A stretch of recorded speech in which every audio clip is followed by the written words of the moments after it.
Broadcasting to you from the heart of northern Minnesota and from the heart of Georgia, you are listening to the best music-oriented podcast and web series on all of YouTube. Ladies and gentlemen, this is the Roger Radio Show. I, as always, am your host, Roger Radio, and I am here with a special guest today, ladies and gentlemen. I am here with Stevie Fennell, one of the two members of the band Ever Given. Ever Given is a modern rock, alternative rock, power pop, pop rock, and garage rock project led by singer-songwriter Jason Crowden and producer-drummer Stevie Fennell.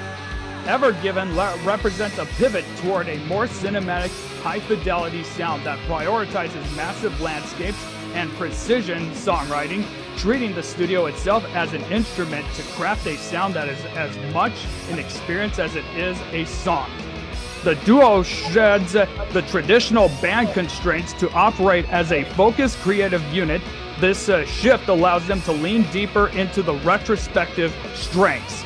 Jason Crowden, the project's lyrical and melodic engine, his songwriting in Ever Given explores more introspective themes delivered with the powerful, range-driven vocals that have become his hallmark. Stevie Fennell acts as the sonic architect, drawing on decades of experience in music production and arrangement skills as a vehicle for full-body dynamics, layering intricate guitar textures and driving rhythms to create a wall of sounds that feels both grounded and expansive. Ever Given is built on the idea of unfiltered rock. In an era of heavy digital correction, the duo focuses on prioritizing the persona and natural character of the instruments, moving seamlessly between stripped-back, vulnerable verses and explosive, stadium-ready choruses. Ever Given is the culmination of a decades-long partnership. It is a testament to the belief that rock music can evolve without losing its soul. For Fennell and Crowden, the goal remains unchanged: to create music that is honest, loud, and undeniably theirs. Stevie Fennell, welcome to the show. Thank you for coming on. Thanks for having me, Roger. Yeah, all right. So it says that you guys are based in Augusta, Georgia, and this is a little off topic, but do you ever go visit the Masters? Oh, yeah, several times. I had to ask because I'm a golf fan, so I had to ask that. All righty. So I know there was you wanted to try to avoid the traditional interviews and whatnot, and that's what we'll do. But I do want to ask you one simple question, and that is how you got into music and how Ever Given came to become what it is right now. Okay, it's going to be a longer story, but I think your fans are going to like it. I started out at age 6, and I remember seeing the Ed Sullivan Show. This was long before you were born. Oh yeah, on TV, because we used to watch that, and I seen the Beatles, and and yeah, I'm giving away my age. And Ringo Starr, and I just told my dad, I told my mom and my dad, I said, I can do that. I can do that. That's not a problem. So my dad had a real good friend, Joe Police. He was a renowned jazz drummer in Racine, Wisconsin, where I was born and raised. They got me private lessons. I had to wait 2 years because I was too young. So I had to take private lessons from another guy just to learn how to read music, rudiments, the whole 9 yards, because they wanted to teach me, because Joe wanted everybody to at least know the rudiments and some kind of sight reading skills before he started lessons. But anyway, so I started that, and my dad was a real pronounced jazz fan, and so we listened to a lot of jazz all the time, and it was all the old school stuff: Tommy Dorsey, Gene Krupa, Buddy Rich, all the big bands. And we used to listen to those old 78 records that were a 1/4 inch thick, but that was my background. That was my actual background leading into, getting into music. But I also my older brother, marched in a drum and bugle corps that was in Racine, Wisconsin, and it was the Kilties. And I was of age to join the cadets, so it was like, okay, I'm a drummer. I figure I know everything I need to know so far, so I might as well join. So I joined, and unfortunately, I was too small because the drums were where you wore them over the sling. It's not the modern ones where they wear the harness today.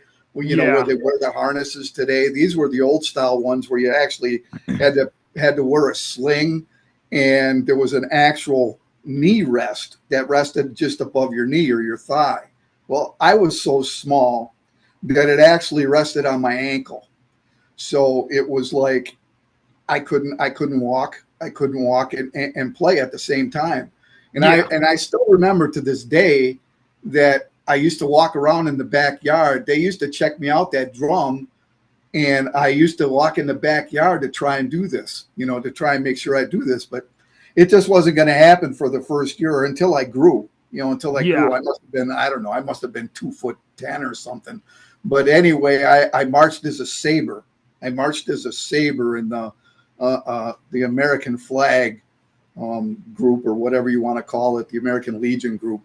Yeah. And then I was old enough to play drums, and I marched in that for 4 years. And then I went up to the Kilties, and I marched in that for 7 years.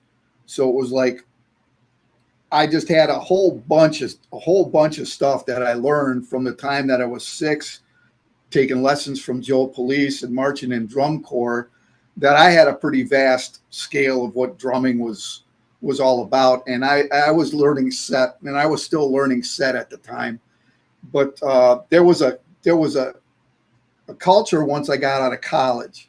Once I got out of college is when I really started to get, when I started to hone my skills as a drummer. And most of the projects that I was in just as a drummer. I really wasn't anything else. I was just a drummer. Okay. And northeastern Illinois was just a mecca for pop rock at this particular time. Once I started getting in and started playing with these guys, and the biggest influence in that was the Shoes, and those guys were it. I mean, back then they were it as far as pop rock, and I worked with a guy, Herb Eimerman, who was working with a band, Hot Mama Silver, and he was starting another band that was called Rock Sinatra. And he had a guitar player. He had a guitar player that was from Hot Mama Silver, and then he had another guy, which you probably have heard of, Bob Stanley. And, And so he formed the band Rock Sinatra, and I auditioned. I made the grade, and it was just an eye-opening experience for me as far as, working with a band that actually did originals, and, wasn't no covers. Well, we did some covers because we had to play at certain taverns and stuff like that. So we did do some stuff, but, just to actually create the drum tracks and all of that stuff was just an eye-opening experience. And working with these level of guys, I've never been, and it was my first real job, in the music industry. And we had a chance to record 6 songs for a record label that was interested in our stuff. And so we went to the Shoes studio, Black Vinyl Records, in Zion, Illinois. And it was run by Jeff Murphy, John Murphy, and Gary Klebe of the Shoes. And Herb wanted them to produce it and to record on it. And it was completely analog. They had the tape. They had analog tape. It was just a world-class. It was a world-class situation because they set up that studio from when they signed their recording contract back then. And we got to do that. And I got to work with Jeff and John Murphy and Gary Klebe, not to mention the guys that were in the band, and got to see how songs were recorded, got to see how everything was done, and at that time anyway, how everything just evolved and were made into songs, and that was it. I mean, I was hooked after that. The band was only together for about a year, and nothing really happened with the songs. I mean, the two songs that we had were really good and were in syndication and all the rest of that. But we just moved on. I became really good friends with Herb, and I ended up doing a solo album with him back in the early '90s, a CD, and we've stayed in touch. I mean, we're still in touch with Twitter and Facebook and all the rest of that. But that's how I got my start, and that's how I got into wanting to produce, wanting to make music, because I never really got into, I dabbled a little bit with guitar and piano and stuff like that, but I was just mainly a drummer, and I just wanted to expand and be able to do something, but I never really got a chance to do that until I met Jason Crowden. And Jason and I, we got together, and we were just sitting around. We were sitting around on the porch, and we were just talking back and forth, and everything just started to click. And we decided, we can do something. We can do something. He had his songs. At that time I had my songs. So I was actually, more of a multi-instrumentalist at that time. And this was 2015, and that band was After Alice. So, and we were together for 5 years, and we had a very good career together. We had 3 CDs, and we got to work with a lot of people from all different aspects. I mean, the biggest name that we got to work with was Stuart Epps, who worked with Elton John and Led Zeppelin. And I've heard of him. Yeah, we won an opportunity on Reverb Nation to work with a producer, and they would produce one of our songs. So we worked with him, and Jason got to go out. Jason got to go to Manchester and do his vocals and all the rest of that stuff, because he was happy with everything that I did as far as drum wise. He really didn't want to do anything drum wise. He just wanted to do something with Jason with the vocals and stuff. So Jason actually got to go and record in the studio where Zeppelin and Elton John and all those guys were, and I was jealous that I couldn't come along. But that was all right. I mean, he had his thing to do, and what came out of that was we both learned how to layer vocals. We both learned that backing vocals is really, really, really primary to building up dynamics in a song. And we just understood that. That was our philosophy. Our concept is my production philosophy is we use the studio as an aspect of our song. So it's like the recording process is actually what's building the song, what adds the dynamics, what creates the life of a song. And anyways, that led into Ever Given, because after we were After Alice for, like I say, 5 years, and Jason was a family man. He had younger kids, and he just decided, I really just don't want to do this, right now. It's not like I was calling it quits forever. I just didn't want to do this right now.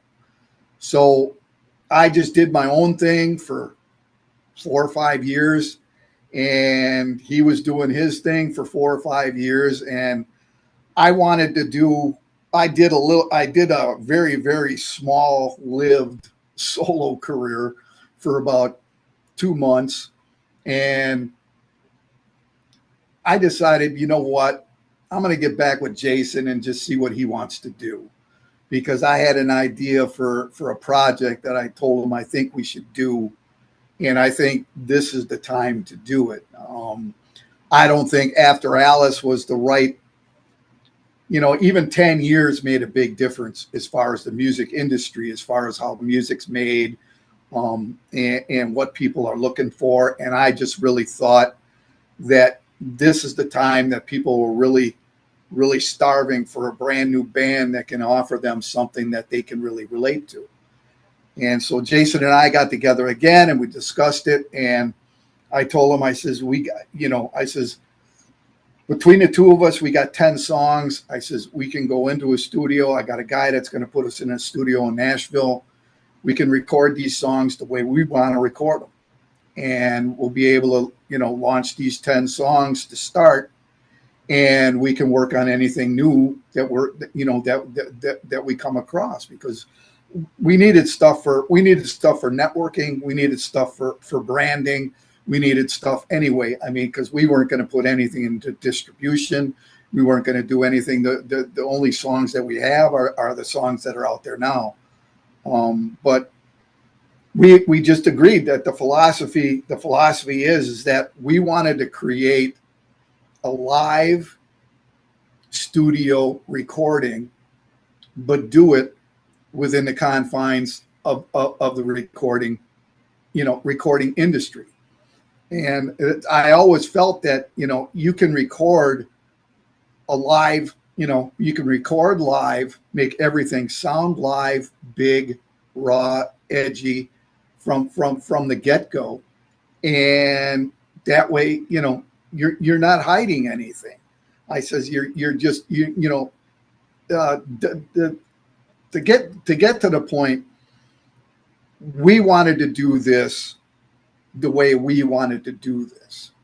The whole, we can get into a whole nother concept, which we probably should talk about, how the digital streaming age and the digital recordings killed music. Yeah. We can get into that. I think your listeners would really want to know, what really goes behind the scenes on some of that stuff. But I'm sure they do. Yeah. Up to now, that takes you pretty much up to now. That takes you up to present. I mean, that takes you up to right now. So I don't know what else you want to talk about. So yeah, I was gonna say, now that you bring up the streaming stuff, so there was a while back, like back in January, there was a country artist from the UK that I interviewed, and she really made some really good points about the streaming age and all that. I mean, and even then, like, I'm sure you already know the story about Napster and all that, and how all that came to be.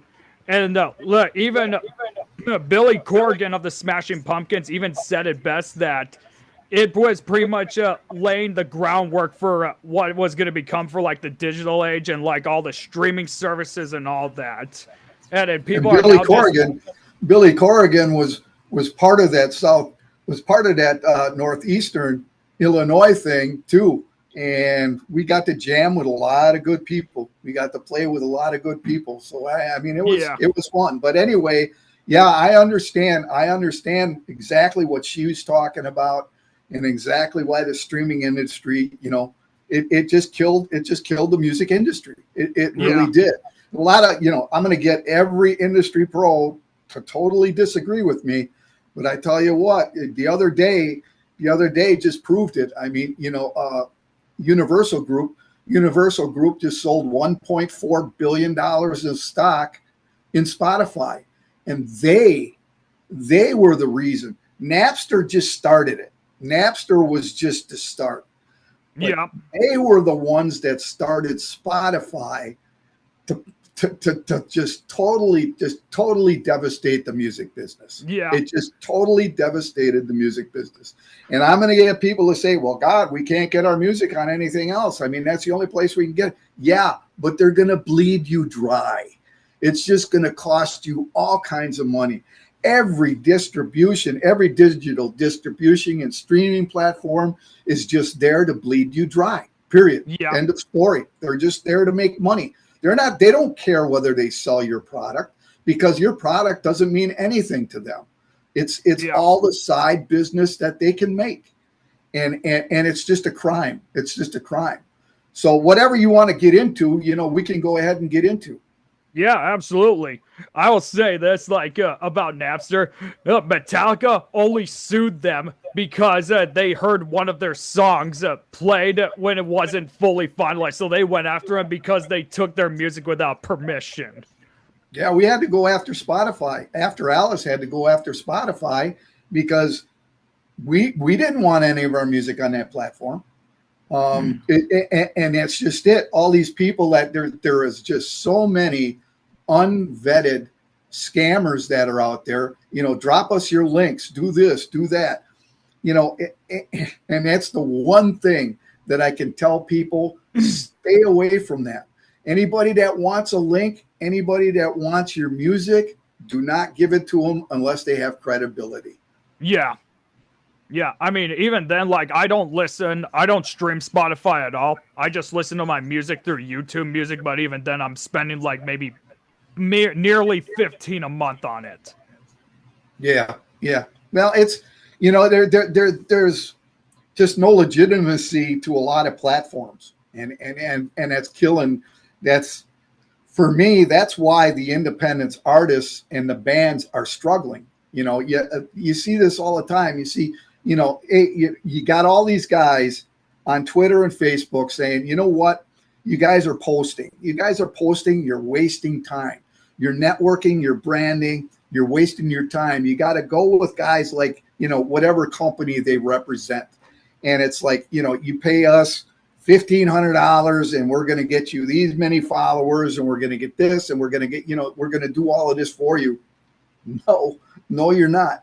No, you're not. You're not going to do anything for us. So it's like, it's just like you say, it's all this and you're right. And, it's just a shame, Facebook curbs the algorithms that the independent artist needs to reach the platforms of people that they need to reach. They're the ones that are holding you back. Twitter is totally opposite. Twitter is totally opposite of Facebook. They will launch your stuff to the end of the world. They don't care. They're not into it. They're not into it for money. They'll take your $8 or whatever, whatever you get to be a blue check mark, and they're happy with that. And whatever hashtags I use, that's where it's going to go. That's where it's going to send. That's why Facebook for us is just it's just something there because radio stations, record labels, music industry professionals want to have a band's Facebook just so they can tag you, just so they can do whatever. So when they play your stuff, you can promote it or whatever. But Facebook, as far as reaching fans, is just to boost your. Here's a point I can make right now. Yeah. Twitter, our daily Twitter impressions that we get is 2.25 million. We get that many impressions every day. It fluctuates. That's the average, but it fluctuates. In a 30-day period since we've been online, this is our 6th or 7th week. I can't keep track, but since we've been online, our 30-day, any day in that 30-day, we average between 148 and 154 billion impressions. So Twitter is definitely getting our stuff out there. It's definitely reaching people because our Reverb Nation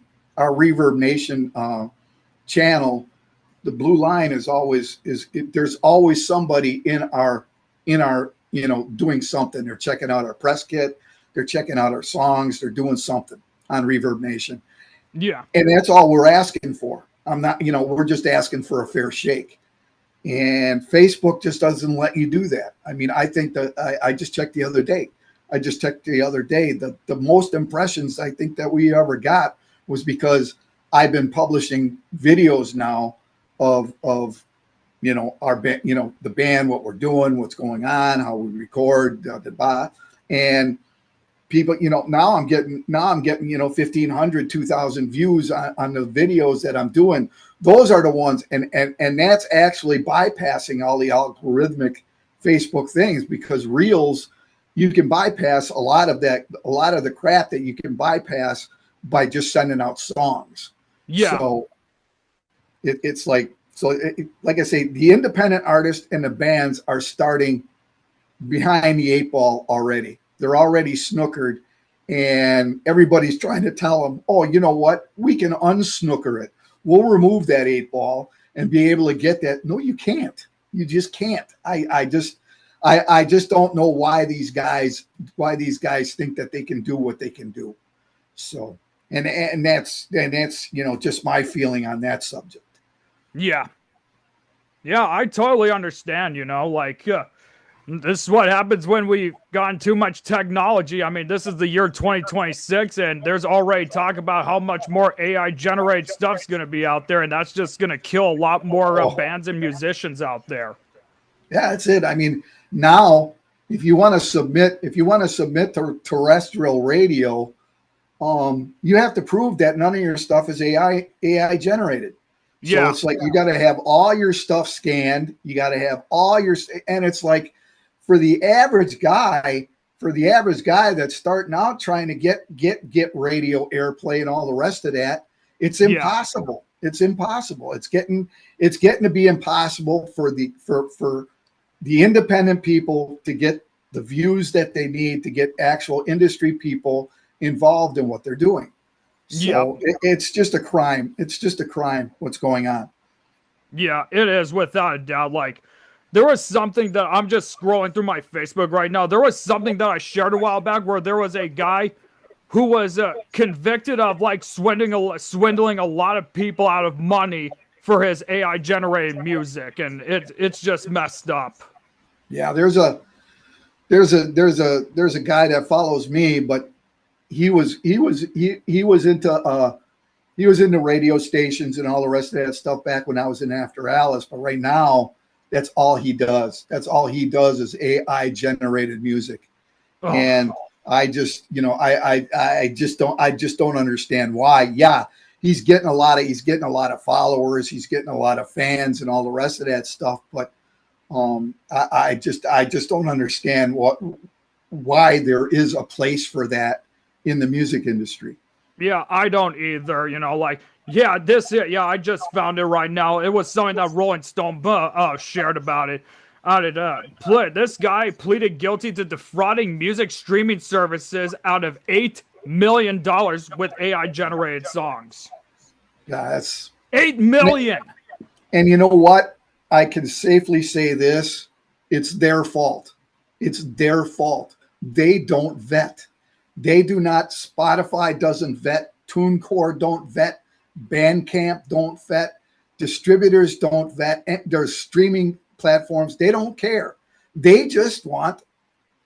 That's it. That's all they're interested in. And you know what? If that guy scammed $8 million out of them, that's their fault. That's their fault. I mean, the reason why Spotify even exists is the music industry's own fault. I mean, they were started by, Universal Group that just didn't want that thought recording.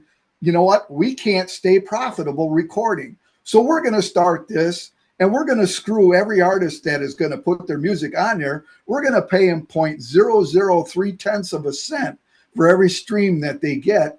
And you know what? We're going to laugh all the way to the bank, and no one's going to care. It's just a crime. It's just a crime. Corporate greed, man. It's that corporate greed. Yeah.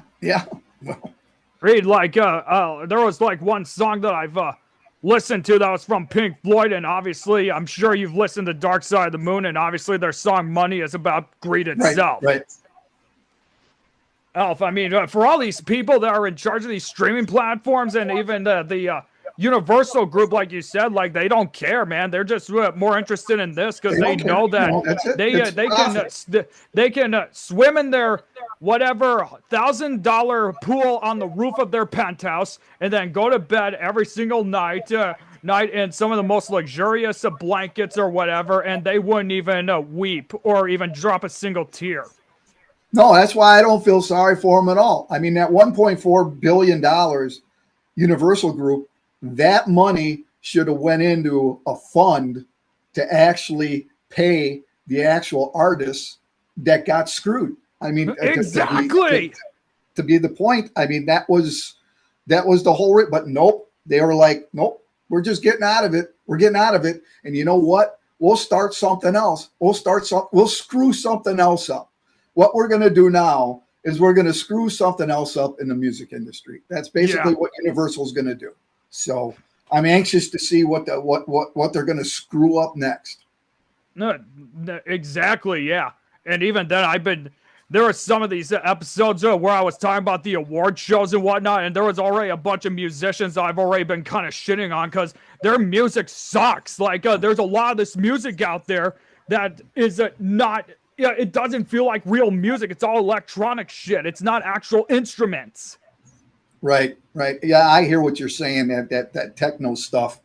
Yeah. And not to mention, there was, and the music industry was notorious for snubbing rock bands. They've always been notorious, whether it's Grammys, whether it's it doesn't, any platform in the music industry has always snubbed the rock industry as far back as I can remember.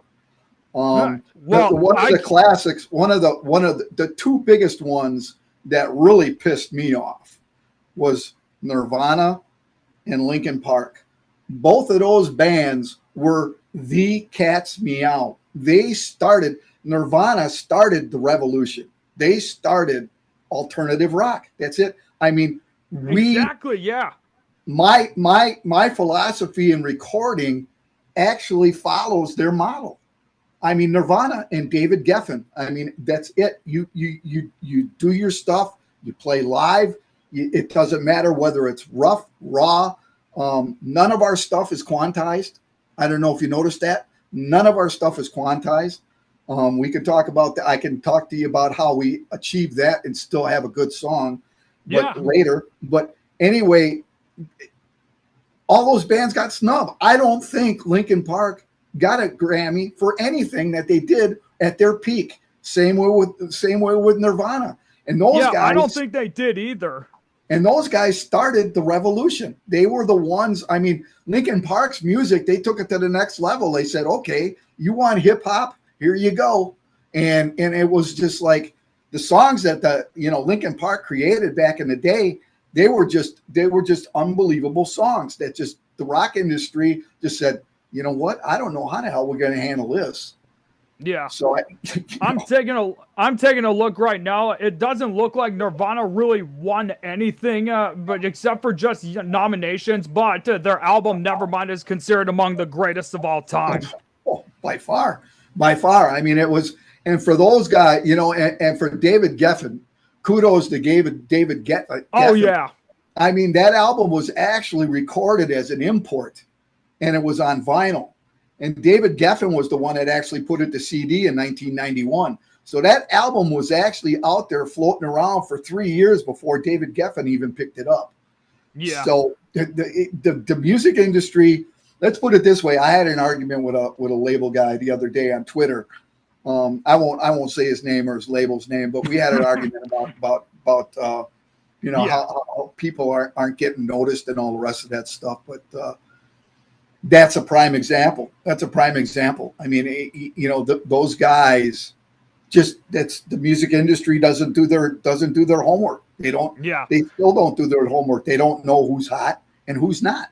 The most aside from all these awards, the most notorious one also you got remember is the Rock and Roll Hall of Fame. It literally took Iron Maiden 50 fucking years to finally get in, and they're finally getting recognized for it. Metal in general has always been snubbed. I mean, they've always been grouped up with they've always been grouped up in the rock genre. I mean, for so many years, and actually they never really had their own genre, until somebody exactly, yeah. The Rock and Roll Hall of Fame, they keep bringing in all of these other bands and musicians from other genres, but they should have considered just calling it the Music Hall of Fame instead. It would have made more fucking plausible sense, but no. Oh, we're called Rock and Roll Hall of Fame. Yeah, but let's bring in some of these other people, like these people, like let's see. Let's bring in this hip hop group here, or let's bring in this R&B singer right here. Right, and that's, I mean, the Rock and Roll Hall of Fame for me was you know what, it started with like Elvis and you know, guys of that venue, you know, Jerry Lee Lewis, all those old school people, all those old school rock and roll guys. Yeah. And it just developed into a joke. I mean, it's just an open-ended. I mean, Christ, you're going to have country in there. You're going to have R&B in there. You're going to have hip hop in there. You're going to have, I mean, it's the Rock and Roll Hall of Fame. I mean, it's great. Like you said, I mean, the name does not, you know, does not line up with what their actual mission is. No. And you know, man, and we both know that we can go on forever about that. Exactly. You know, and there are, you know, and there's bands that deserved a lot. There was a lot of metal bands that deserved recognition. Yeah. You know, Judas Priest took them 50 years also. You know, by the music industry. And the one that got the most, in my opinion, I know it was Metallica. Metallica. Oh, without a doubt. But in the modern day, I think Five Finger Death Fist, Death Punch, or whatever. Five Finger Death Punch. Those guys got snubbed a lot too. So I mean, that's what I've heard too. So it's like, you know, there's a lot of bands out there that just keep getting snubbed. And exactly, and considering that it is a heavy metal and hard rock, the Hall of Fame and even the Grammys have been very notorious for being extremely biased towards them. Right, and that you know what? That's fine. You know, Taylor Swift's going to win she's going to win a Grammy every year. It's just going to happen. I mean, money dictates. Money dictates. And you know, whether her music is any good or not, I have no idea. You know, her music sucks. I'll tell you that.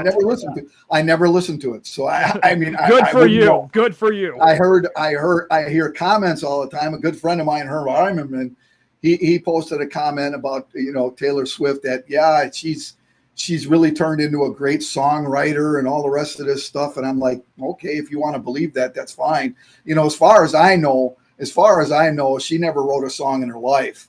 If she's doing her own, that's what I've heard too. You know, if she's doing her own recordings now, that's fine. But I mean, most of those artists never really recorded their own songs. They ended up buying songs. You know, they ended up buying their songs from certain guys, Halls and Oates, and all these great songwriters. They sell, you know, songs that they weren't gonna sell.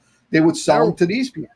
Yep, there was a video that I watched by Rick Beato or Beto on YouTube where he was giving a summary about the recent Grammys, and he did make one very good point about when it comes to the songwriting, is that back in the 80s, it used to be just 1 to 2 people, but now these days you have to have like a whole team of at least 10 to 12. There was like a song by Doechii that took about 12 songwriters on that song overall.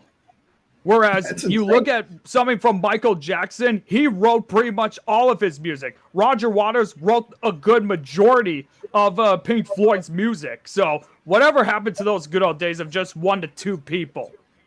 Well, we keep it that Jason and I keep it that way. We think that's just the textbook. We think that's the textbook band. I mean, first off, you got to have guys that can play. You know, you got to have guys that can play. And Jason and I are both multi-instrumentalists.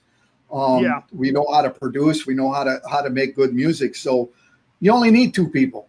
And for a solo guy, if you can do the whole 9 yards, that's all you need. You don't need 19 guys. You don't need 19 personalities to deal with in a recording studio. Yeah, especially when there's a chance that maybe a lot of the whole team is not going to exactly agree on one thing. They're going to insist on putting something else in, and there's just going to be a huge fight that'll happen. And that's why every band breaks up pretty much. I mean, every band that has 5, 6 guys in it, it just eventually just goes to shit because of, difference of opinion. And Jason and I avoid that because neither one of us has got an ego. We don't care.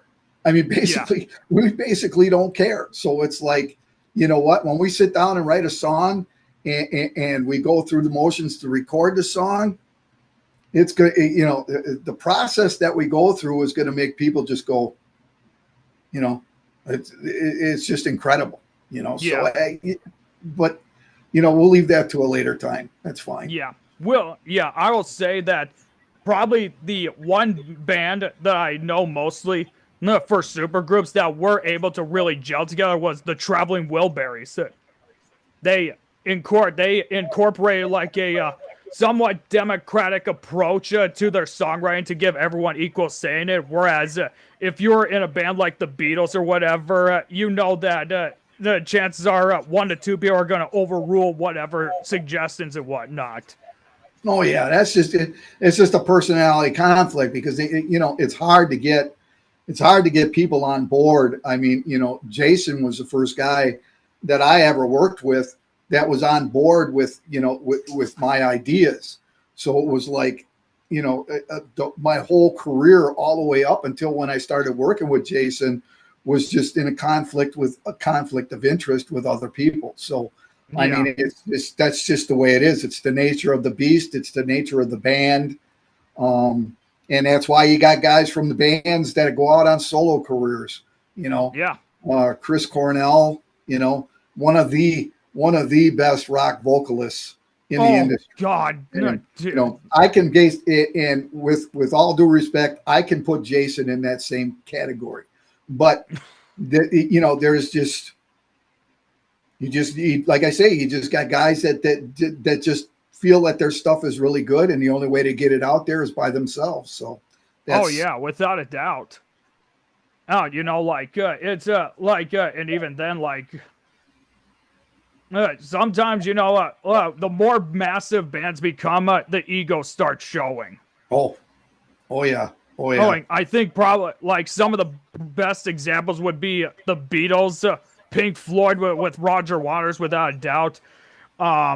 Fleetwood Mac, I'm not really sure if I would really consider it egos. It was pretty much more like sexual tension and breakup drama and all that.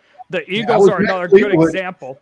It was Mick Fleetwood calling the shots, pretty much. Yeah.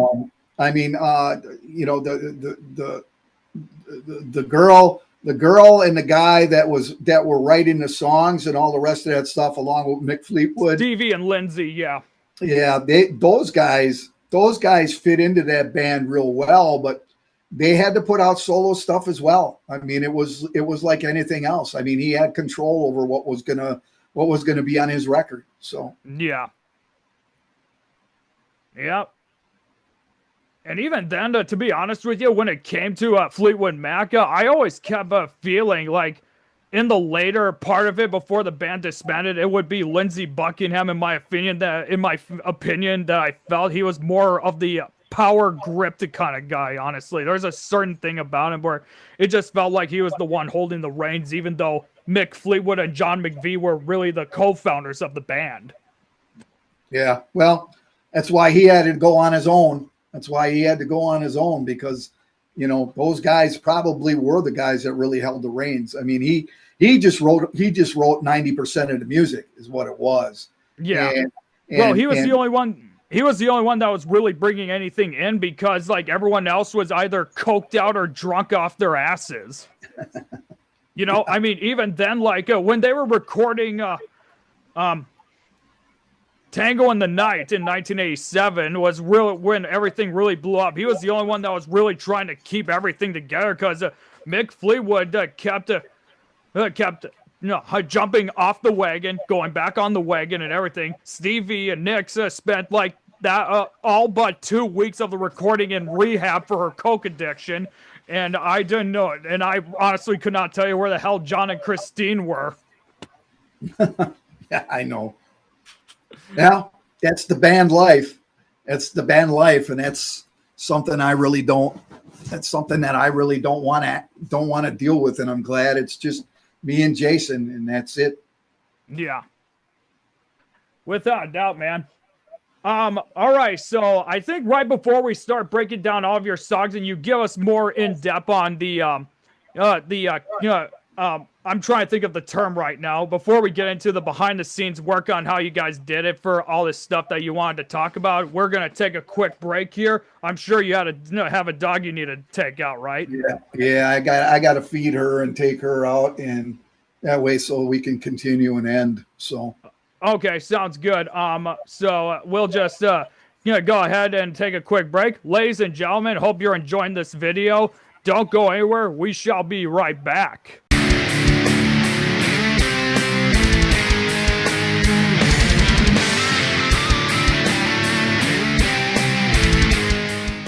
Ladies and gentlemen, I tell you, after a long, stressful day, sometimes it's just good, relax, and just enjoy the weekend while you can. In this case, for me, music-wise, honestly, I have to enjoy my weekend by just sitting back and having me some Post Malone Oreo cookies right here.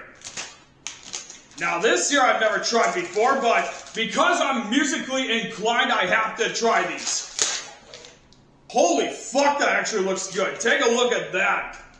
Take a look at that. It looks like a reverse Oreo cookie, but it's almost like it went halfway and they still didn't go back ever. Might as well give this a try. That looks incredible. Well, cheers.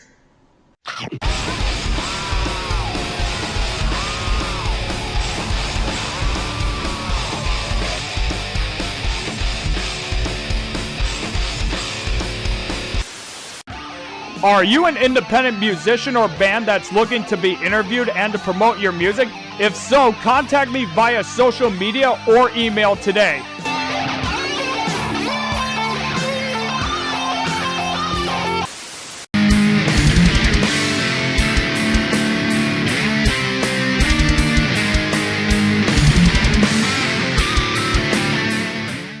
Welcome back, ladies and gentlemen, to the Roger Radio Show, the best music-oriented podcast and web series on all of YouTube. And I am here with Ever Given's drummer and producer, Stevie Fennell. How are you doing so far, sir? I'm doing just fine, Roger. Hell yeah, man. All right, so we pretty much gotten a huge gist of like how you guys do all your behind-the-scenes work and all that, and pretty much gain a little bit into shitting on everyone because there are a lot of sellouts out there. That what differentiate you guys is that you're not sellouts, and I think that's pretty much how I see it with all these songs that we are gonna talk about here. And we're gonna start obviously with the song "Fool," which was the song that you emailed me. So do you want to get into that? Yeah, Fool was a song that was written. It was more of a jazz song.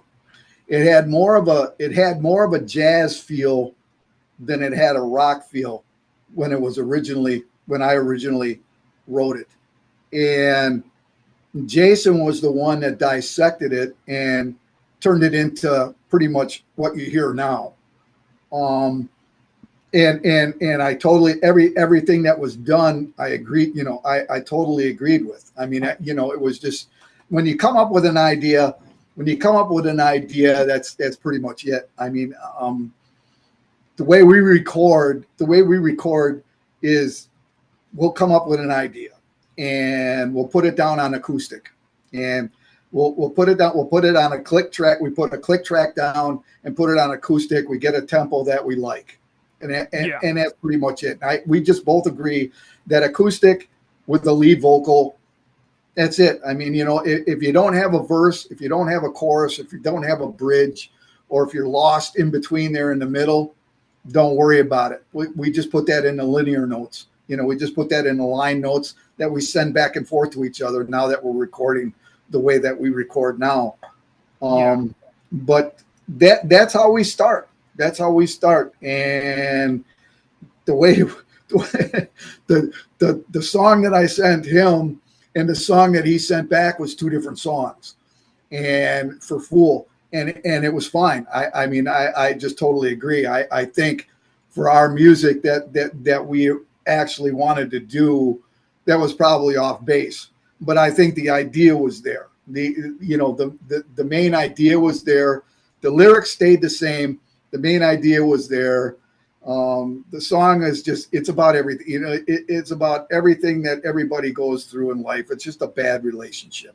It's just a bad relationship. And that's what the song was written about. But it had a totally different groove to it. It had a totally different swing groove. And the way it turned out was probably the best way that it could have turned out.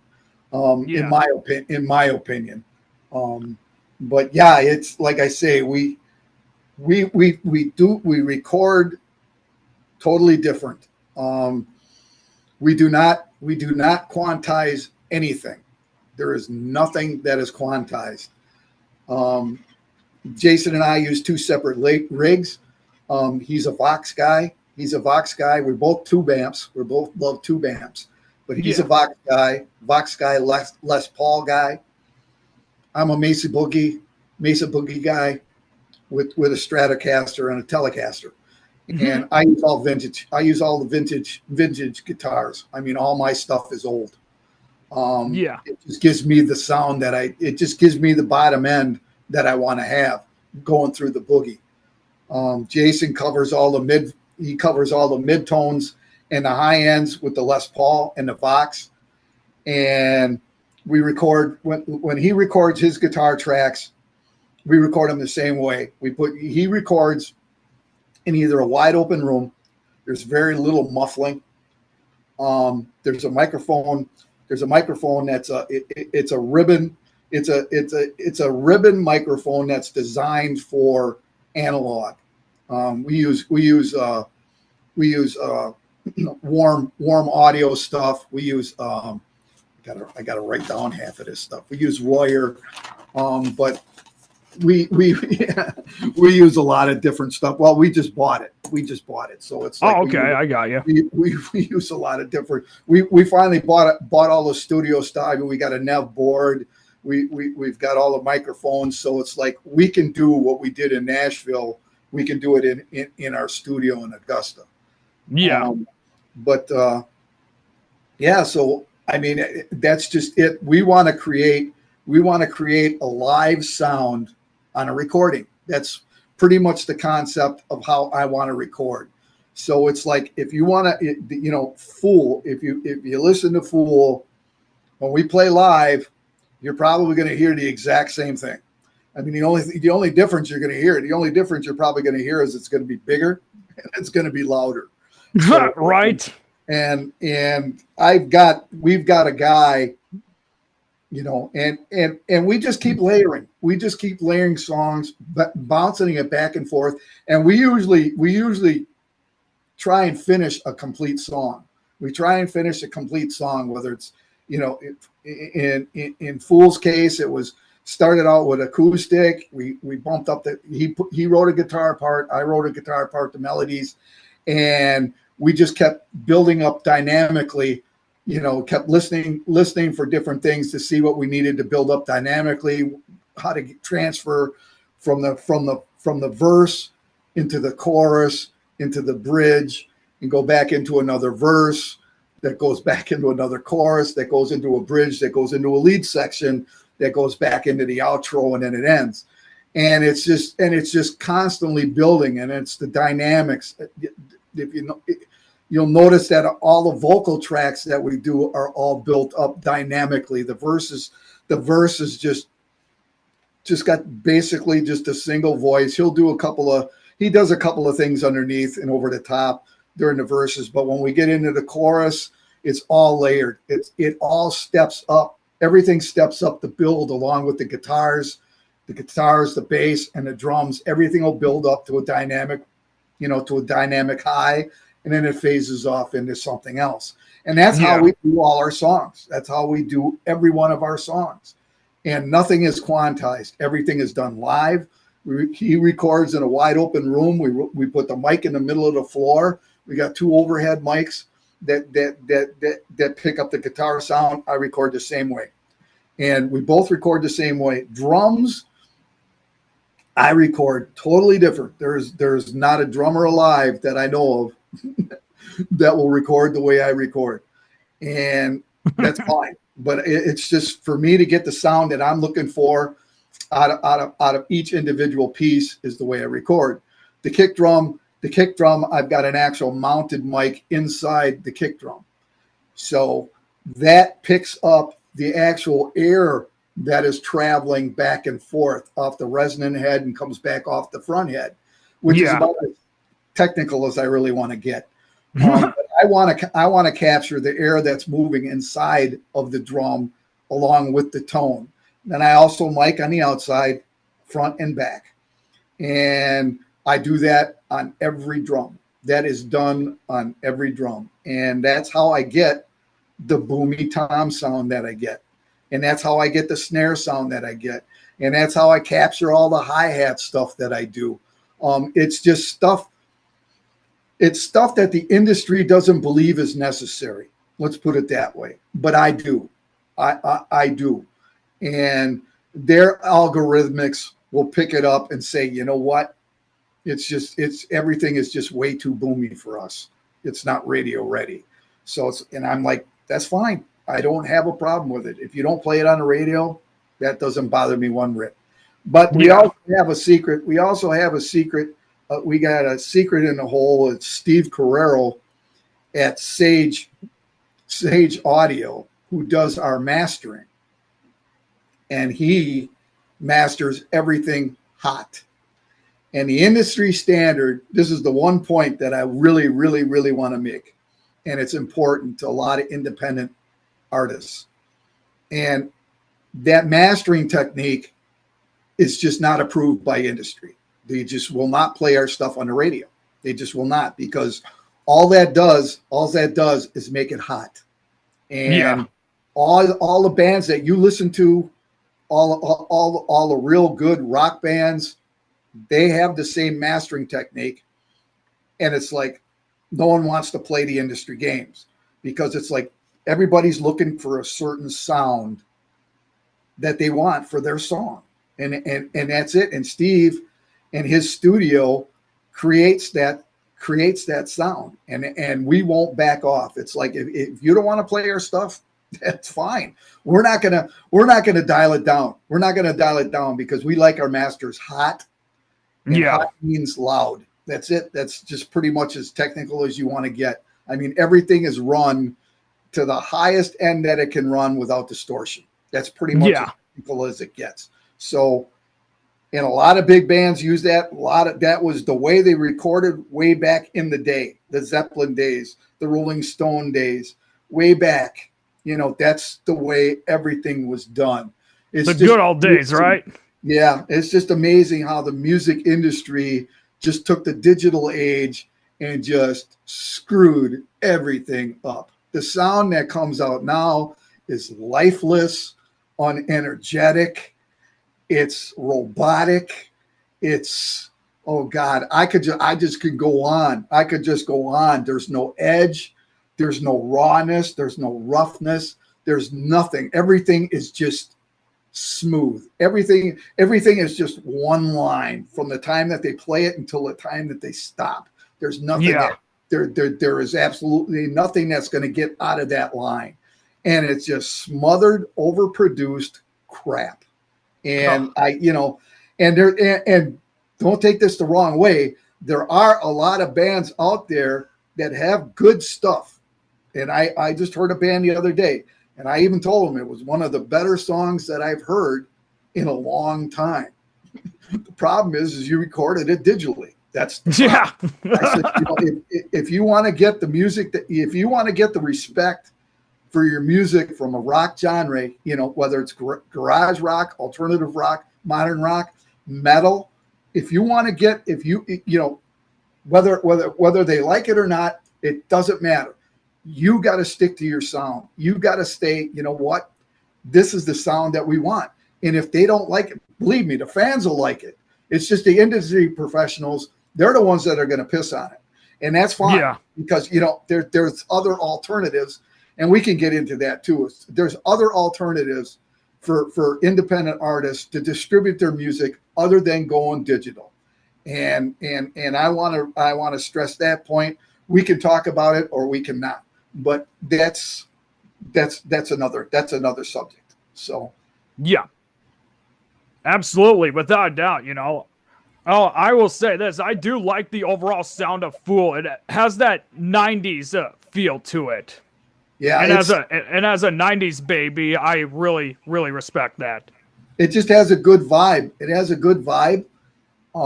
It has a good feel. It just goes to show that you don't have to quantize everything to have a good vibe and a good feel. Yeah. And our secret,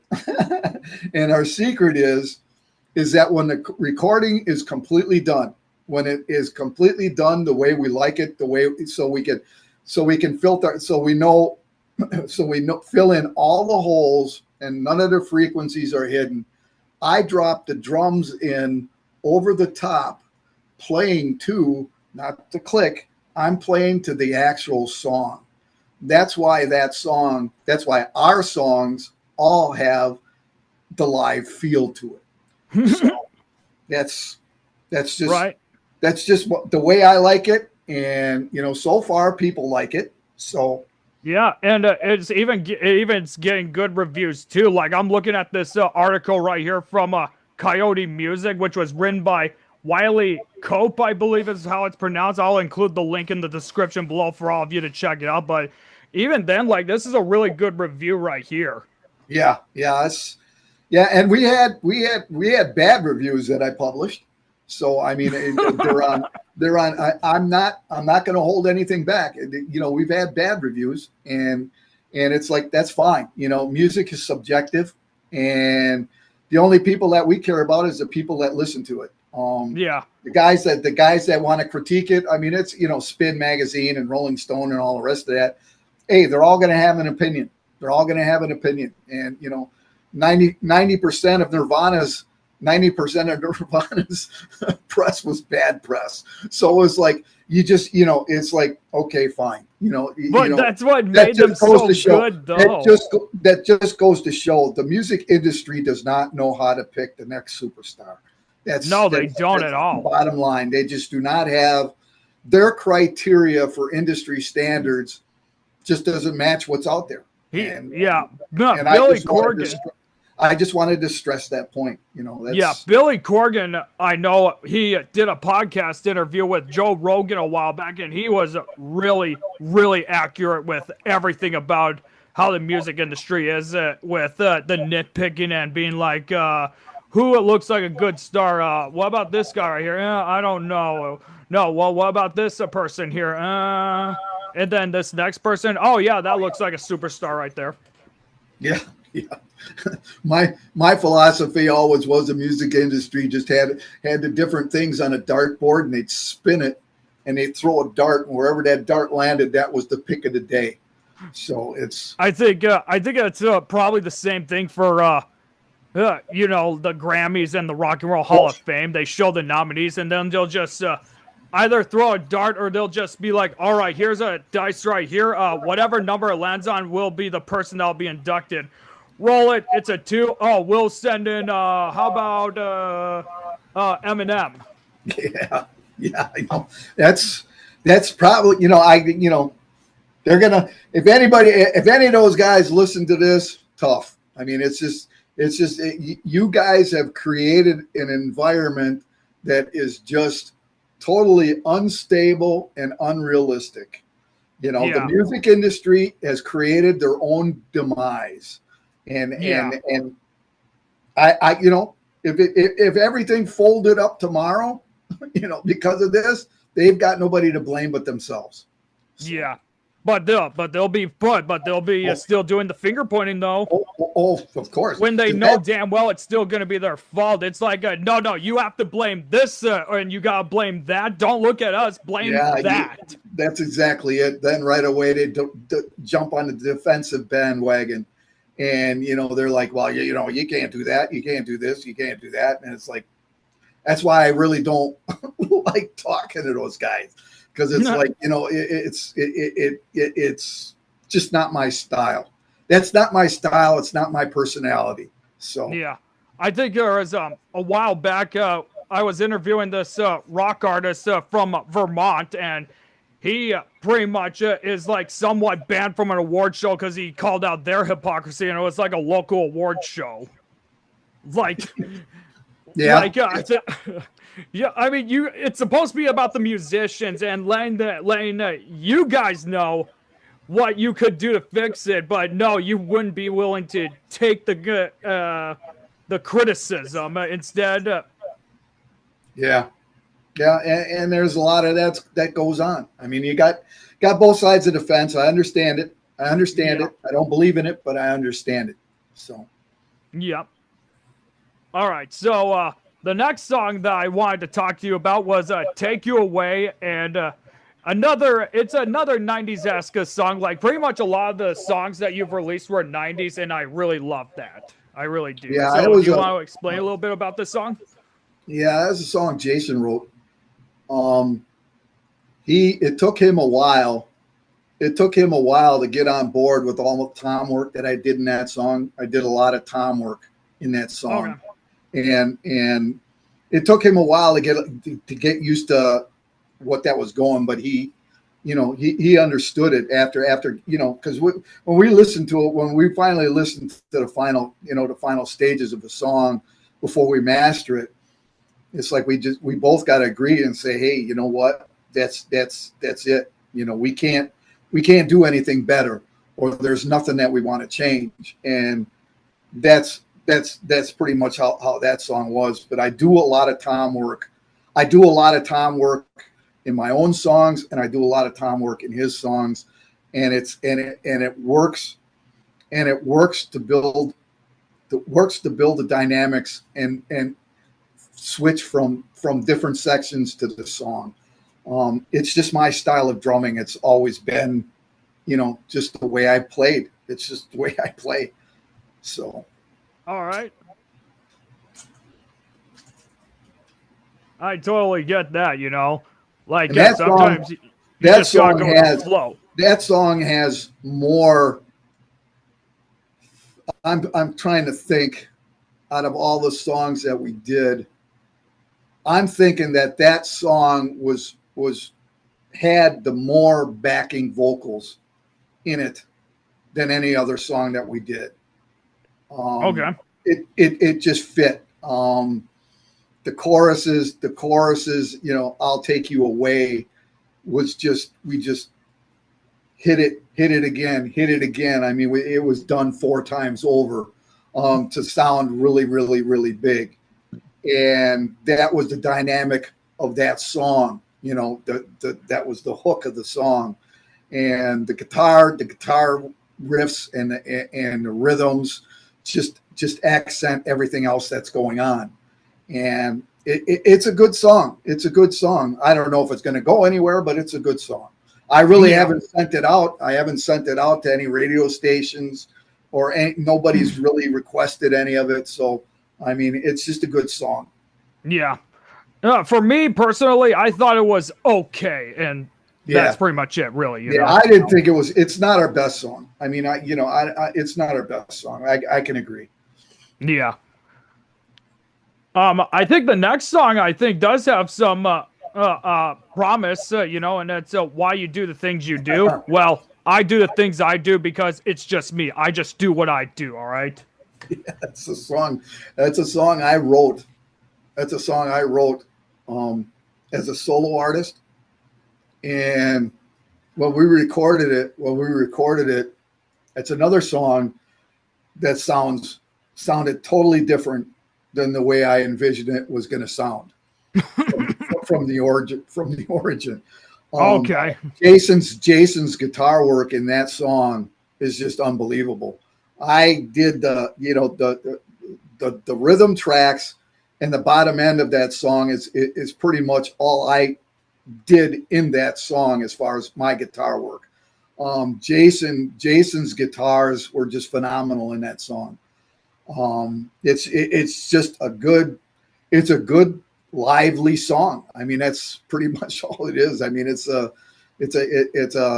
different. It's definitely different. but it fits in our vein. It fits in our vein. I don't know what you think of it. I don't know what your thinking is on it. Yeah, like I said, I do see some promise with this song. It was a decent, you know. Yeah, it's good radio play. I did like it.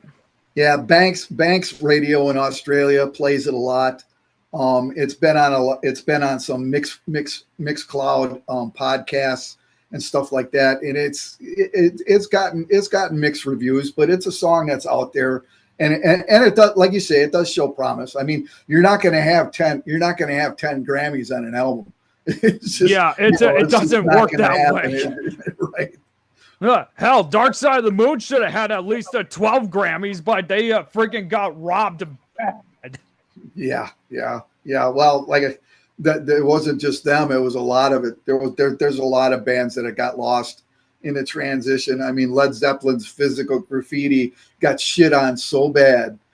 Oh God, their last album, In and Out the Front Door, or whatever the name it was again, that one kind of got mixed reviews also, and even Presence I heard got some mixed reviews as well. But recording wise, Physical Graffiti was it was an unbelievable album the way it was recorded. I mean, Bonham's drums and just the overall big sound that had. I mean, it was something that they never even had in the earlier days, you know, and it was just, whether you like the music or not, that was immaterial. I mean, I really appreciated just the way the stuff was recorded. I mean, I thought it was a benchmark as far as where rock industry was going to start going forward as far as recording. Yeah, and remember, the late 60s and early 70s were like, I would consider like a turning point for me, because you have a lot of all these music genres that are just coming out of the UK. You know, Led Zeppelin had hard rock that they formed. Ozzy Osbourne with Black Sabbath ended up making the heavy metal scene. And then you got King Crimson, Yes, and Genesis that created the progressive rock movement, or helped to pioneer it. Right. As far as like the other stuff, like the Beach Boys and the Beatles already laid somewhat of the groundwork for it, but they were the ones that took it to the next level. Yeah, King Crimson is one of my favorite bands. I've seen them live several times. I seen them live with the original, with the Court of the Crimson King tour that they did. The only tour that they did. I seen them live. I was probably 12, maybe 11, 10 years old when that first came out. Well, that band progressed into some really good. I mean, one of my favorite drummers is Bill Bruford, that worked with Yes and that worked with King Crimson, and I just love their style. I mean, that was, you know, if I had to say, geez, what did you crown your style after? A lot of that stuff. I mean, a lot of that stuff's probably in the back of my head. I don't think of anything. That's a real key that I think I can give to your listeners is, I don't think I really draw back on any inspiration when I write a song. Yeah. I mean, I just think I think melodies just pop into my head all the time. Lyrics pop into my head all the time to the point where it just drives me nuts. And I just gotta record it. I gotta put it down on tape, gotta do something with it. And Jason has the same problem. He's a melody, he's a melody maker master. He just writes, melodies. He's got 14 melodies right now that he's working on. Oh, okay. Like he can just crank them out. And like I say, for next year, we're already poisoning ourselves. We're already poisoning ourselves towards next year. I mean, he's got 14, I've got 4. So we've already got 18 songs that we're working on besides these 10. So it's like, we're just the tip of the iceberg. And for us, realistically, to put Fool in distribution was just going to be a mistake. It was just going to be a mistake. Yeah. Because, that's it. Bands right away, they go, this is our favorite song, so we're going to put it in a distribution. And it's just going to die. It's just going to die. That's all it's going to do. I mean, unless you network or brand a band, you're not doing anything. Like I said, we've only been online for 6-7 weeks. So, I mean, we still got a long ways to go. We got a long ways to go before people are actually satisfied with what we're doing is something that they really want to be involved with. Yeah. I mean, that, and you bring up a good point about that, is like success does not just come overnight. It could take like how many albums worth before you reach that pinnacle. I mean, look at Pink Floyd, for example. How long do you think it was before they really reached all the massive peak with Dark Side? And how long do you think it took for Fleetwood Mac to really reach the peak with Rumors? Yeah. It's God, they probably, I'm just guessing off the top of my head, they probably got 24 albums out, and it's like, not all of them were hits, but I mean, they struggled like everybody else. So it was like, but that's just the nature of the beast. And you got to get your stuff out there. You got to have people listen to it. And the only way, in my opinion, the only way to get people to listen to it is get it in a link on Reverb Nation and just send it out to Twitter land, send it out to Facebook land, Instagram, wherever, YouTube, whatever. I think we got 6 videos. I've got another 4 already made that I'm going to load in within the next couple of months. So it's like same way with Reverb Nation. I got 5 songs, actual songs loaded in, and then the 1 video live. So I've got 4 songs that are left that I've been holding back that are probably better than the stuff that we've got out, but I won't know. I don't know. You got to start somewhere. And the Fool was probably our best starting point. But I had to start somewhere. So that's it. I mean, all we're doing right now is we're networking and we're branding. We're not selling anything but ourselves. We're selling, we're selling our style of music and Ever Given. That's all we're doing, and trying to get people on board. And that's pretty much it. Yeah. And sometimes you have to do that, get yourselves out there. And then everything can come later as soon as you are in a good position and all that. Right. Well, everybody had to do that. Everybody, right. Every major band that signed with a major label, they had to start out the same way we did. So it's, it's pretty much, that's all we're doing is we're just starting out, getting our name out there, and that's it. Pretty much, if you were in Minnesota, the best option for you would be is if you got yourself a venue at First Avenue. Then that would pretty much get you in immediately, because that's what happened to a lot of our musicians that are from here. Like, for example, Soul Asylum and Prince. Yeah, there was, I guess in the venues where I was from, Milwaukee, Summerfest was probably the best venue as far as they would get in all these bands that were pretty much starting out in the rock venue. I mean, geez, I got to see, God, I can't even think of the name anymore, but the band where Amy Lee was the lead singer of. Got to see Evanescence or Evanescence, and she was also married to a guy that was in a South African band that was a heavier rock band. They did a duo together. They did that song at Summerfest, and it was just like nobody really even knew who the heck they were, but it was like, that everybody has a groundbreaking type thing, venue and stuff like that. But around there, Augusta, I don't know. I don't know of anything that you could play that's really going to break you out. They support pretty much anything, but we don't play live that much. And if we do, it's acoustic. So it's, for us to get on a bus and go play live someplace is just not going to happen. Yeah. I know who you're talking about, who she was married to. It was Sean Morgan, the lead singer of Seether. That's it. Seether. And I'm a Seether fan myself. So am I. I like the band. I like the songs, and it's just it's all back in the Nickelback. It's all back in that era. It's all back in that era. So, and I do love me some Nickelback myself, Yeah. Bands like that don't come along too often. So. Oh, not anymore, sadly. there'll be some of them that will come back and will still have a good music, you know. I don't even know the last time Nickelback even released anything, and Metallica, they released something about 3.5 years ago. Yeah, well, they're fighting it. You know, they're probably in that situation where it's like, why? You know, why do we even want to, unless we got 12 incredible songs that we want to get out there and start doing stuff again, you know. Yeah. Well, apparently they're still able to pull it off somehow, because it seems like every time they release something, they at least are put up for a Grammy nomination. Well, that's a plus. That's a plus. Yeah.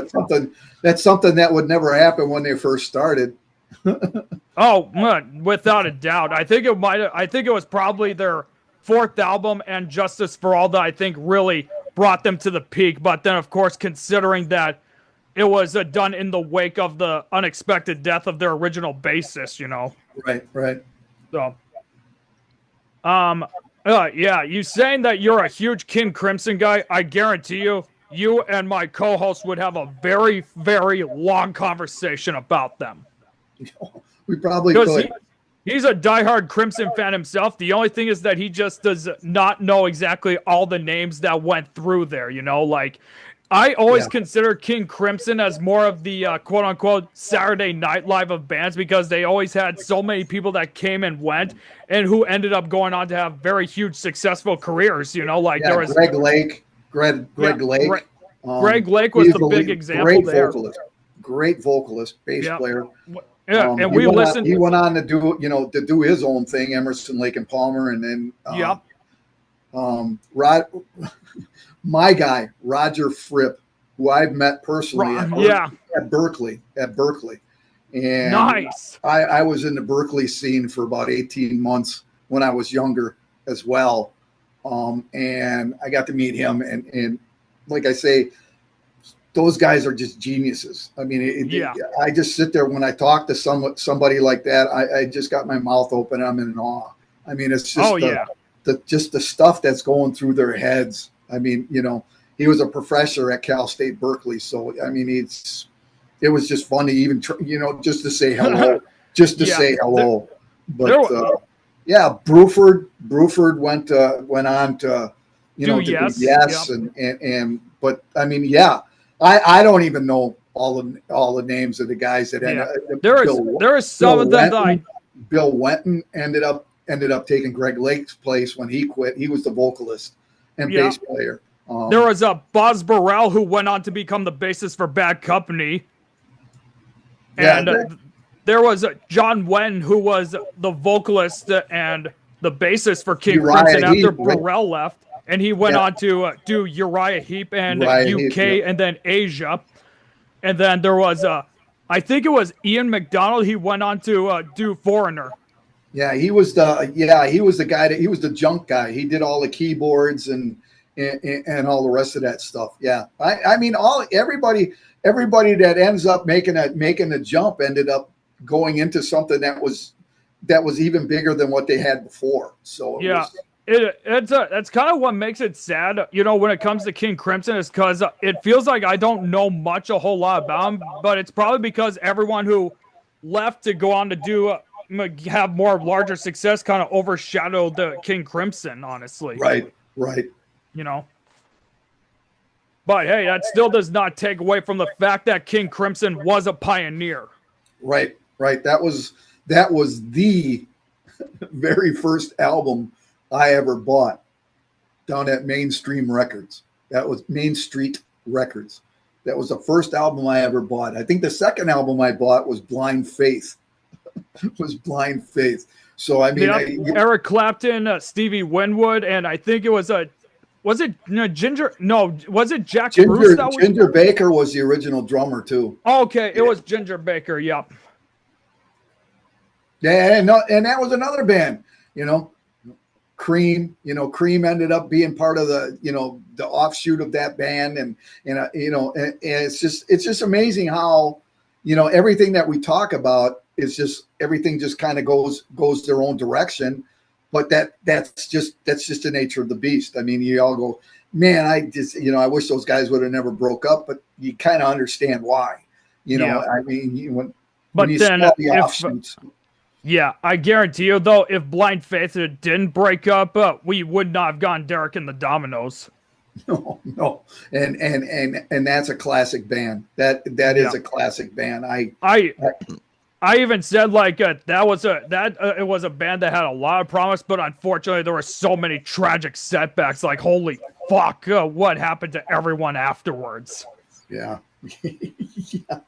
And if you want to bring up bands like that, that's Allman Brothers. I mean, if you want to talk about a band that had just unbelievable amount of tragedy, and there was a lot of good artists that just died, in that band, and it was just, it was a crime. It was a crime what happened to that band.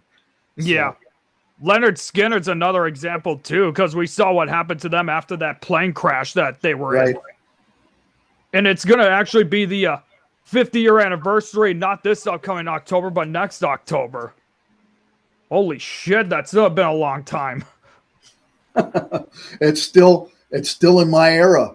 It's still in my era. So I'm giving away my age. But anyway, that's, of course, all the bands that we're talking about is giving away my age. My dad, if he was still alive, he would be about, I would say 62 right now, actually, if he was still alive. So he knows a lot of that music well. I mean, that's why I got into all of it. I mean, I don't think you can see it, but I got a whole shit ton of vinyl records that are like on my bookshelf over there. No, I can't see it, but that's fine. I mean, I believe you. I had the same thing. I mean, I was a vinyl guy. So yeah. Took me a while to even get on the cassette bandwagon, let alone the CD bandwagon. Yeah, I mean, I was gonna say, I'm sure you also have seen the old 8-tracks, the old 8-track format too. Oh, like there was an 8-track that I saw, or there was something that Pink Floyd ended up uploading for a release called 8-tracks, which had the 8-track versions of songs, and they actually finally released the what was deemed the long lost guitar solo of the 8-track version of Pigs on the Wing, which was from their 8-track version of their album Animals. That included Snowy White's guitar in the middle. Back when I first learned how to drive, 8-track was the optimum device to put into your vehicle. So that just goes to show another age that I can't remember. I can't remember the 8-tracks that I had. That's just been way too long ago. Yeah, must have been a whole lot of them, I guarantee you. All right, so there's like 3 more songs that are right here on your guys' YouTube channel that I want to quickly get into, and then it'll be almost 5 o'clock my time, 6 your time, actually. Holy shit. All right, so there was the song that this is the other song that I really, really liked the most, and that was Left Me. Left Me? Yeah. Yeah, you're probably going to have to explain why you like it. When I wrote it, it was a real dark tune that I wrote. I'm just giving it a quick listen here. I think it was like the guitar work that I liked the most on it, Yeah, it was a dark time for me when I wrote it. I'll be the first to say that I was diagnosed bipolar.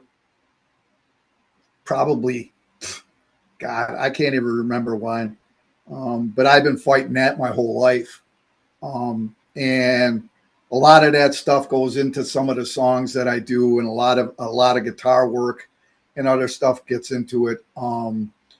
I did most of the guitar work that was in that one. I ended up doing any of the high end stuff is obviously Jason, but yeah.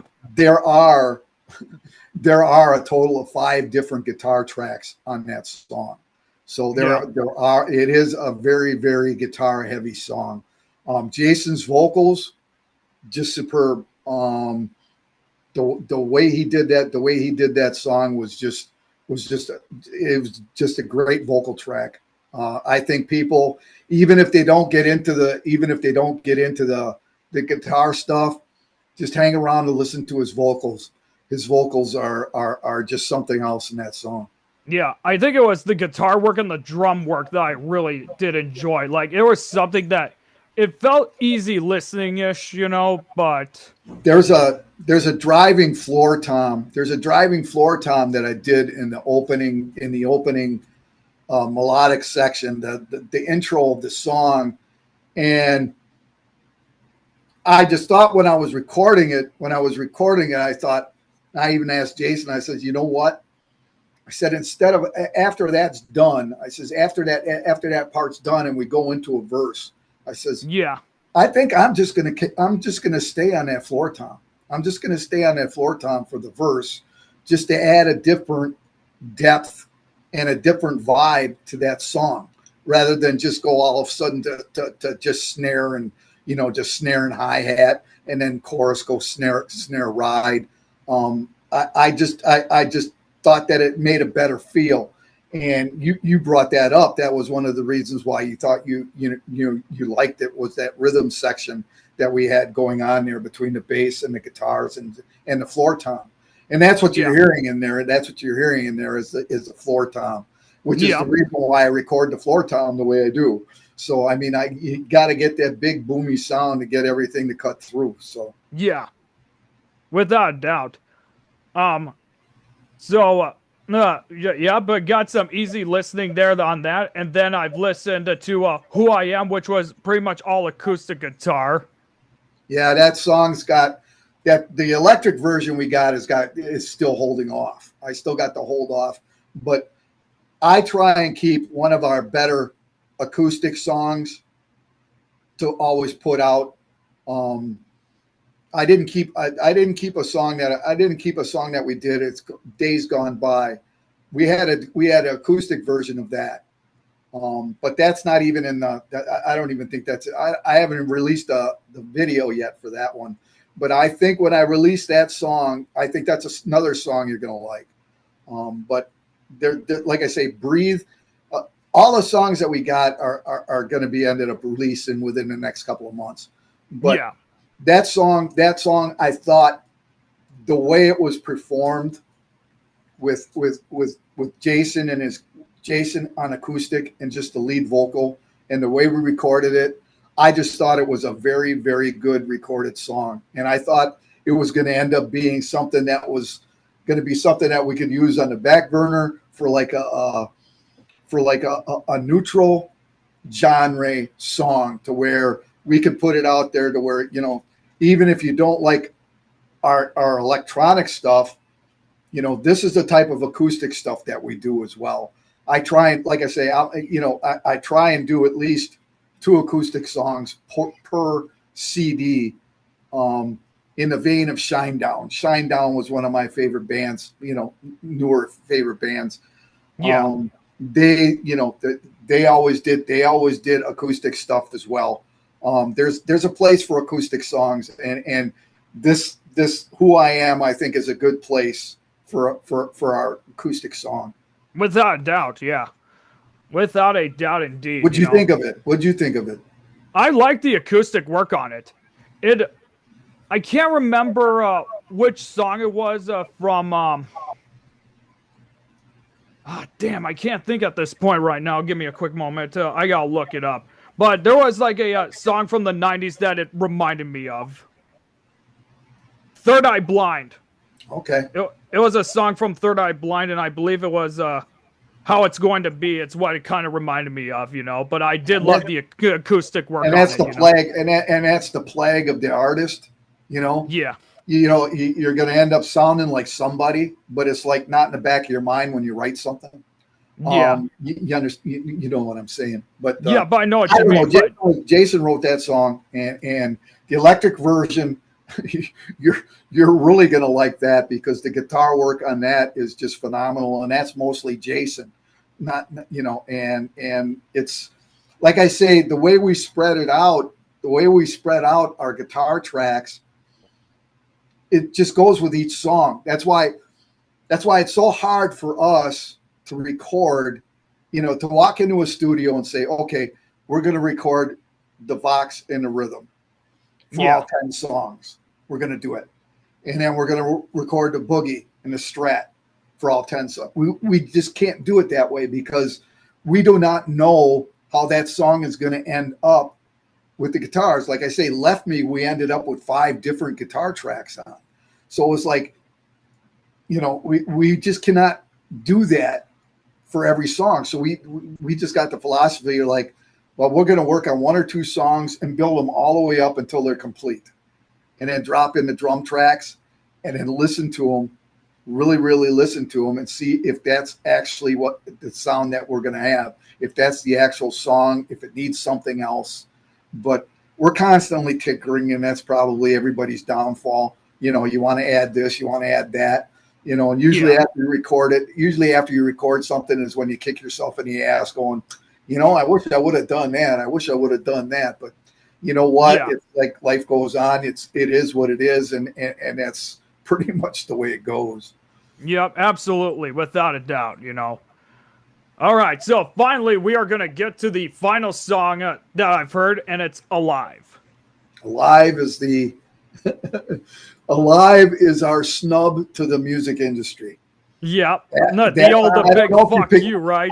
I don't know if you picked that out. I don't know if you picked that out from the music, but that is pretty much it. I mean, well, let's put it this way: the way it was recorded, and it's Jason's song, but the music and everything isn't the snub on the music industry, but the way we recorded it and the way it sounds is a definite snub to the music industry and the industry standard. And that's why it's our signature soundscape anthem. I think it is, but whether it turns out, I mean, just for the 10 songs that we got, I think that's the biggest, most wide openest, rawest, roughest song. And it showcases every aspect of the band. And I don't know if that's what you notice when you listen to it, but I kind of noticed that a little bit. It's kind of a showcase type song. I guess you could kind of say, but the way it was done totally different than the other 9 songs that we did. That's why I'm only releasing it on video. I still don't know if I want to release it on a CD, if we ever do a CD. The only way you're going to hear this is through YouTube or Reverb Nation. That's pretty much it. Let me put it to you this way. So this artist that I interviewed from Vermont back then, there was a song that he did include on one of his albums that was pretty much a somewhat diss track to a female artist who he called out for underpaying her workers, or, you know, the behind the scenes crew, and he still insisted on keeping that in regardless, even despite some backlash that he had. But you know, you're gonna have backlash with certain songs that you put out, and the backlash on that song is going to be the recording. It's just going to be the recording. The music, there's nothing wrong with the music. There's nothing wrong with the vocals. It's a great song. The only thing is that the way we recorded it was our snub at the music industry. That song will never be available for radio. That song will never be available for anything that has to do with the industry, music industry itself, because it does not conform to industry standards, the recording itself. We're just saying to everybody, you know what? This is Ever Given. We're not going to play their game. And this could probably be the biggest song ever. Who knows? Who knows? Who knows? We'll never know. But that's just, we're not going to play their game. We're just not going to play their game. You don't want to play our stuff on the radio? You know what? Tell us it blows. That's it. That's all. Just don't snub us and just not respond, or respond and follow us and not play our music. And that's another pet peeve that I have for radio stations. They love following bands, and they love cluttering up your timeline with all the crap that they want to put out. You know what? Play our stuff or get lost. That's it. I mean, you know, you either like it or you don't.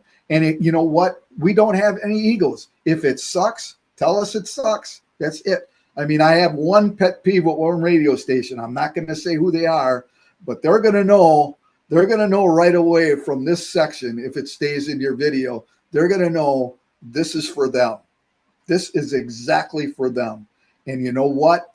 You don't mean shit to us, and you don't mean shit to the industry. You just happen to have a radio station where you got a lot of bands that are a bunch of has-beens that have done their music. This music has been done before, and you don't want to take our stuff because it doesn't meet up with their standards. It's not that it doesn't meet up with your standards. It just doesn't meet up with their standards. And that's fine. And you know what? I will give you the Roger Radio Music Salute. There you go. So, here you go. Here you go, people. They're gonna know. They're gonna know right away. And I don't even have to name them. Yep, you don't have to name them. If they listen to this, they're gonna know right away who we're talking about. And if you guys have a problem with it, you can take it up with me too. Either take it up with me, or you can take it and stick it in your ass. There you go. That's it. Yep, and that's pretty much the same thing for me. Like with my former radio station I used to DJ at, I'm not going to say who they are, but they know damn well who I'm talking about. I watched that video. You follow me on Facebook, so you're that video of why you were leaving, whoever you were leaving. That was my YouTube group. Yeah, and I watched that, and I, like I say, I didn't know how to react to that because I don't know. I don't know you, and I don't know your situation, but it's like I can feel what you're going through. I mean, because we went through all of that stuff during After Alice. I mean, we went from this management group to this management group to this management group, and it was like, I mean, you're just constantly, because you have your feelings one way or the other. You have your feelings one way or the other. So I talked to my co-host about it off camera. We had a very long talk about it, and I just decided it was best interest for me to focus on what I'm doing here, and he's even gonna consider he's still gonna have his channel. He's probably not gonna be a whole lot active over there, but he's gonna still be here to work with me on this podcast. So that's cool. I think what you got, the way you got it formatted, I mean, at least for me, I mean, these were 2 hours where I could actually say something that would be meaningful. I think the rest of the formats that everybody else interviews with is just fluff. It's just fluff. I think you get into the definite core details of what the hell is going on and what you think people are gonna like, and I respect that. And and out of all the interviews that I've done, this is by far the best interview that I've done. I felt comfortable throughout the whole interview. Whether you like it or you appreciate it is neither here nor there. It's already on tape. So It's like, we're either stuck with it or, that's the end of it. So.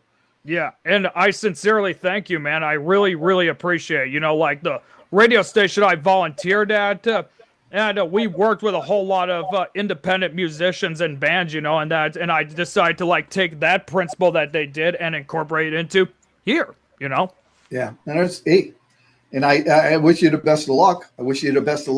And I thank you very much, man. Hopefully 6 months down the road, when we have a CD out or something happens, you want to do something else again, That's absolutely, fine. Absolutely, man. You will be the first one I will reach out to immediately as soon as it comes out. I appreciate it. Thanks, Roger. Yep, thank you very much. And ladies and gentlemen, thank you all so much for watching today's interview. Be sure to go follow Stevie and Jason and Evergiven on all their social media. The links to everything will be in the description below, and as well as their YouTube channel. And ladies and gentlemen, if you want to see more music-related content from me here on the Roger Radio Show, hit that subscribe button, hit the thumbs up, and hit the bell to be notified on when I upload. And also be sure to follow me on all my social media. The links to everything will be in the description below. Stevie, you got any final words you want to say? No, 100% on board. I'm subscribed it. I liked it. I like your format. I like your format is like our music. It's edgy, it's raw, it's rough, it's unfiltered, and we need more of it. We need we need more industry professionals like you in the business to keep guys like me in check. Hell yeah, without a doubt. Without a doubt. Ladies and gentlemen, thank you all so much for tuning in. And as always, until next time, ta-ta for now.